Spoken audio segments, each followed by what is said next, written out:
Hey everybody, as you can see, it's snowing and getting the Honda into snow mode. I had a couple of people asking about the snorkel. I believe it was a high lifter snorkel kit for the Honda Foremans. The thing I like most about it is it has this bracket here. If I did it myself, I feel like I would have just drilled a hole through the plastic and it would have been it. The nice part is if this breaks off, like if I hit something really hard, it breaks here. You know, it doesn't break down below where all the elbows are, where all the bends are, stuff like that. You know, it doesn't break back here. It doesn't break into the air box, nothing like that. It'll break off here and then I can replace it. And it's just a piece of steel, you know, and it has a thread on it, and then it has a thread on the bottom. Well, I can't see it. But yeah, works good. I need to get a new cover, basically. I've got to see if I can get this thing open. There we go. I just need a new cover. The cover was cracked, and then that'll work again. But for moving snow in the wintertime, it's not the end of the world. This thing's dirty. I didn't actually wash it, as you can see, before I put it into snow mode, but it's all right. It'll live. Just put new wheel bearings in the front. Any of you guys that are wanting to run 30-inch tires on a Honda Foreman, you just go ahead and stock wheel bearings and upper and lower ball joints and stuff like that, because it's rough on them. Somebody was also asking about the offset of the tires.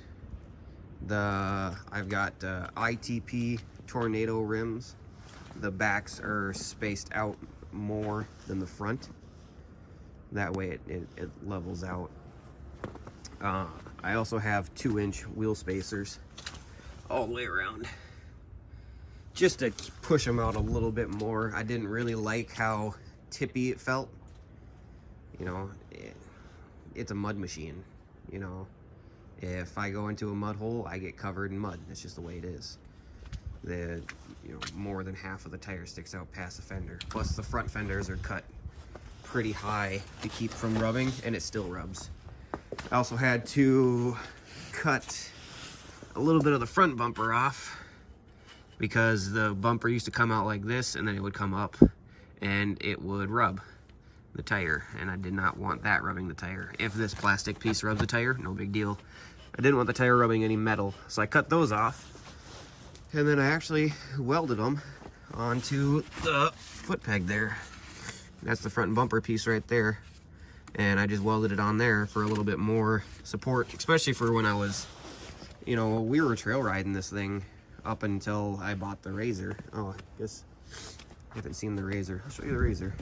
But yeah, up until this fall, we were, me and the wife were trail riding this thing. Basically, any weekend we would go out riding.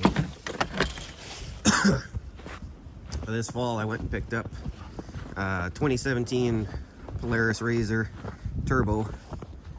And we've been on, it's kind of cool. We have been on 3 trips with it now. It had a basically bald set of bighorns on it, and my brother had these basically brand new Outlaw, the high lifter tires. His is a 2015 high lifter, and the tires were taken off when it was brand new. So it's already got a Evo blow off valve. I put the spare tire holder on there. I put the roof on. It didn't have a roof, and then I put on just an old, literally an old set of expired drag harnesses.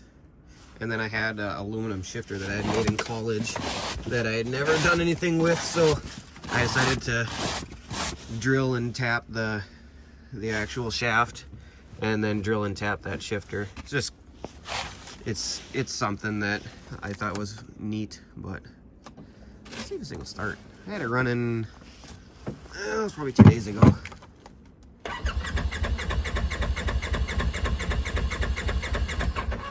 cold. I'm cold.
This thing up too. In the process of taking the LED lights out of the Honda, I also messed up the front lights. I don't seem to want to work now, so I'll pull it into the garage and take a look at that. But oh, I also hooked the fan directly to the ignition because I didn't like it not being on when I wanted it to be on.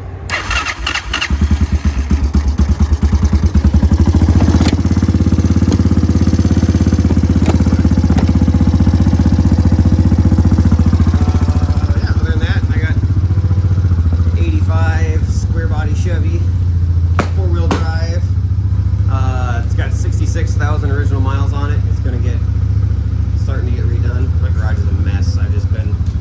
I had a bunch of crap to do before we went on a trip to South Dakota, and I haven't cleaned since then. And then I've got my 78 Harley Sportster XLC H1000. I love this bike. It's let me down so many times, but I keep fixing it and keep riding it.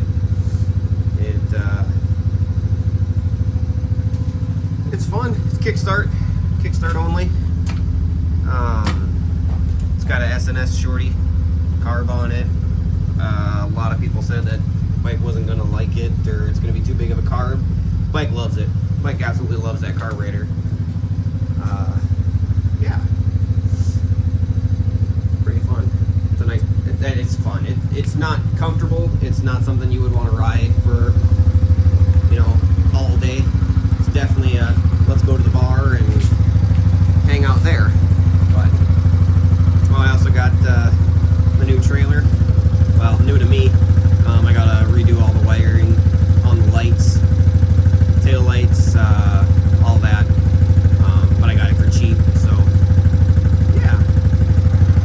That's basically it. That's everything here, anyways. Everything that's in the yard, anyways. I guess we got a couple of toys on the trailer too.